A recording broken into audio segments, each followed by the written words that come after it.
ನಮಸ್ಕಾರ ಸ್ನೇಹಿತರೆ, Kannada jobs corner YouTube ಚಾನೆಲ್ಗೆ ಎಲ್ಲರಿಗೂ ಸ್ವಾಗತ. ಪ್ರಧಾನ ಜಿಲ್ಲಾ ಮತ್ತು ಸತ್ರ ನ್ಯಾಯಾಧೀಶರ ಕಚೇರಿ ಶಿವಮೊಗ್ಗದಲ್ಲಿ ವಿವಿಧ ಹುದ್ದೆಗಳ ನೇಮಕಾತಿಗೆ ಸಂಬಂಧಪಟ್ಟಂತೆ ಅರ್ಜಿಗಳನ್ನು ಆಹ್ವಾನಿಸಲಾಗಿರುವಂತದ್ದು.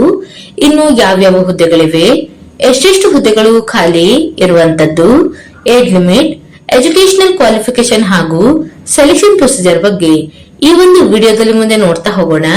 ನಮ್ಮ ಚಾನೆಲ್ ಅನ್ನು ಯಾರಾದರೂ ಹೊಸದಾಗಿ ನೋಡ್ತಾ ಇದ್ರೆ ಸಬ್ಸ್ಕ್ರೈಬ್ ಮಾಡಿ ಹಾಗೂ ಪಕ್ಕದಲ್ಲಿ ಇರುವಂತಹ ಬೆಲ್ ಬಟನ್ ಅನ್ನು ಕ್ಲಿಕ್ ಮಾಡಿ.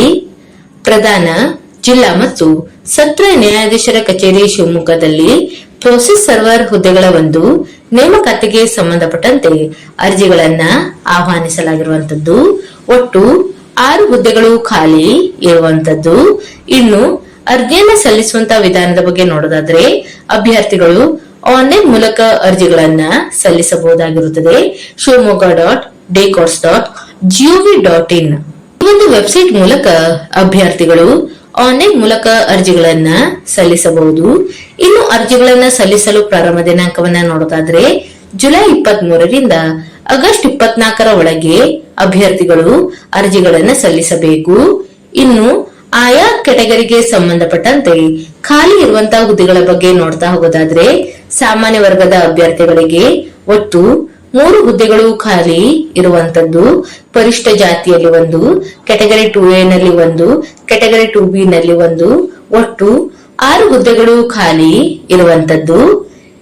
ಇನ್ನು ವೇತನ ಶ್ರೇಣಿಯ ಬಗ್ಗೆ ನೋಡ್ತಾ ಹೋಗೋದಾದ್ರೆ, ಈ ಒಂದು ಹುದ್ದೆಗಳಿಗೆ ಆಯ್ಕೆಯಾದಂತಹ ಅಭ್ಯರ್ಥಿಗಳಿಗೆ ಪ್ರತಿ ತಿಂಗಳು 31,775ರಿಂದ 61,300ರವರೆಗೆ ವೇತನವನ್ನ ನೀಡಲಾಗುವಂತದ್ದು.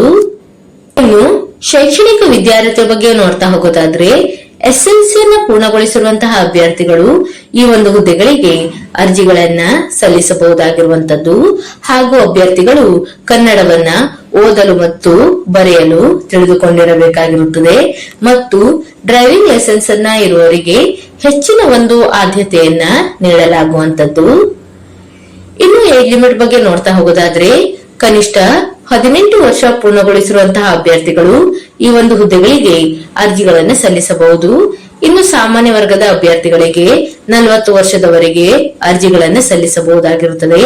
Category 2A 2B 3A 3B ಅಭ್ಯರ್ಥಿಗಳಿಗೆ 43 ವರ್ಷಗಳವರೆಗೆ ಅರ್ಜಿಗಳನ್ನು ಸಲ್ಲಿಸಬಹುದು. ಹಾಗೂ SC/ST ಮತ್ತು ಕೆಟಗರಿ 1 ಅಭ್ಯರ್ಥಿಗಳಿಗೆ 45 ವರ್ಷದವರೆಗೆ ಅರ್ಜಿಯನ್ನು ಸಲ್ಲಿಸಬಹುದಾಗಿರುತ್ತದೆ. ಹಾಗೆಯೇ ಇನ್ನುಳಿದಂತಹ ಕೆಟಗರಿಯ ಅಭ್ಯರ್ಥಿಗಳಿಗೂ ಸಹ ಏಜ್ ರಿಲ್ಯಾಕ್ಸೇಷನ್ ಬಗ್ಗೆ ಇಲ್ಲಿ ಮಾಹಿತಿಯನ್ನ ನೀಡಲಾಗಿರುವಂತದ್ದು. ಇನ್ನು ಅಪ್ಲಿಕೇಶನ್ ಫೀಸ್ ಬಗ್ಗೆ ನೋಡ್ತಾ ಹೋಗೋದಾದ್ರೆ, ಸಾಮಾನ್ಯ ವರ್ಗಕ್ಕೆ ಸೇರಿದ ಅಭ್ಯರ್ಥಿಗಳಿಗೆ 200 ರೂಪಾಯಿ ಅಪ್ಲಿಕೇಶನ್ ಫೀಸ್ ಇರುವಂತದ್ದು. ಇನ್ನು category 2A 2B 3A 3B ಅಭ್ಯರ್ಥಿಗಳಿಗೆ 100 ರೂಪಾಯಿ ಅಪ್ಲಿಕೇಶನ್ ಫೀಸ್ ಇರುತ್ತದೆ. ಇನ್ನು SC/ST ಕೆಟಗರಿ 1 ಹಾಗೂ ಅಂಗವಿಕಲ ಅಭ್ಯರ್ಥಿಗಳಿಗೆ ಶುಲ್ಕ ವಿನಾಯಿತಿ ಇರುವಂತದ್ದು. ಇನ್ನು ಅಭ್ಯರ್ಥಿಗಳು ಅಪ್ಲಿಕೇಶನ್ ಫೀಸ್ ಅನ್ನ ಆನ್ಲೈನ್ ಮುಖಾಂತರ ಪೇಮೆಂಟ್ ಅನ್ನ ಮಾಡಬೇಕು. ಸ್ಟೇಟ್ ಬ್ಯಾಂಕ್ ಆಫ್ ಇಂಡಿಯಾದ ಪೋರ್ಟಲ್ ಮುಖಾಂತರ ಆನ್ಲೈನ್ ಮುಖಾಂತರ ಅಪ್ಲಿಕೇಶನ್ ಫೀಸ್ ಅನ್ನ ಪೇಮೆಂಟ್ ಮಾಡಬೇಕು. Credit card, debit card, internet banking, UPI payment ಹೀಗೆಯೇ ಆನ್ಲೈನ್ ಮುಖಾಂತರ ಅಪ್ಲಿಕೇಶನ್ ಫೀಸ್ ಅನ್ನ ಪೇಮೆಂಟ್ ಮಾಡಬೇಕಾಗಿರುತ್ತದೆ. ಇನ್ನು ಅರ್ಹ ಅಭ್ಯರ್ಥಿಗಳಿಗೆ SMS ಹಾಗೂ ಇಮೇಲ್ ಮುಖಾಂತರ ಮಾಹಿತಿಯನ್ನ ನೀಡಲಾಗುತ್ತದೆ. ಸಂದರ್ಶನಕ್ಕೆ ಅರ್ಹ ಅಭ್ಯರ್ಥಿಗಳ ಪಟ್ಟಿಯನ್ನ ನ್ಯಾಯಾಲಯದ ವೆಬ್ಸೈಟ್ ನಲ್ಲಿ ಪ್ರಕಟಿಸಲಾಗುವಂತದ್ದು. ಅಂತಹ ಅಭ್ಯರ್ಥಿಗಳನ್ನ ಸಂದರ್ಶನಕ್ಕೆ ಕರೆಯಲಾಗುತ್ತದೆ. ಇನ್ನು ಈ ಒಂದು ಹುದ್ದೆಗಳಿಗೆ ಆಯ್ಕೆಯಾದಂತಹ ಅಭ್ಯರ್ಥಿಗಳಿಗೆ ಪ್ರಾರಂಭದಲ್ಲಿ 2 ವರ್ಷಗಳ ಕಾಲ ಪ್ರೊಬೇಷನರಿ ಪೀರಿಯಡ್ ಇರುವಂತದ್ದು. ಇದರ ಬಗ್ಗೆಯೂ ಸಹ ನೋಟಿಫಿಕೇಶನ್ ನಲ್ಲಿ ಮಾಹಿತಿಯನ್ನ ನೀಡಲಾಗಿರುವಂತದ್ದು. ಇನ್ನು ಸೆಲೆಕ್ಷನ್ ಪ್ರೊಸೀಜರ್ ಬಗ್ಗೆ ನೋಡ್ತಾ ಹೋಗೋದಾದ್ರೆ, ಅಭ್ಯರ್ಥಿಗಳು ಅರ್ಹತಾ ಪರೀಕ್ಷೆಯಲ್ಲಿ ಗಳಿಸಿರುವಂತಹ ಅಂಕಗಳ ಆಧಾರದ ಮೇಲೆ ಒಂದು ಹುದ್ದೆಗೆ 25 ಅಭ್ಯರ್ಥಿಗಳಂತೆ ಅತಿ ಹೆಚ್ಚು ಅಂಕ ಪಡೆದಂತಹ ಅಭ್ಯರ್ಥಿಗಳನ್ನ ಸಂದರ್ಶನಕ್ಕೆ ಕರೆಯಲಾಗುವಂತದ್ದು. ಇನ್ನು ಸಂದರ್ಶನದಲ್ಲಿ ಒಟ್ಟು 10 ಅಂಕಗಳು ಇರುವಂತದ್ದು.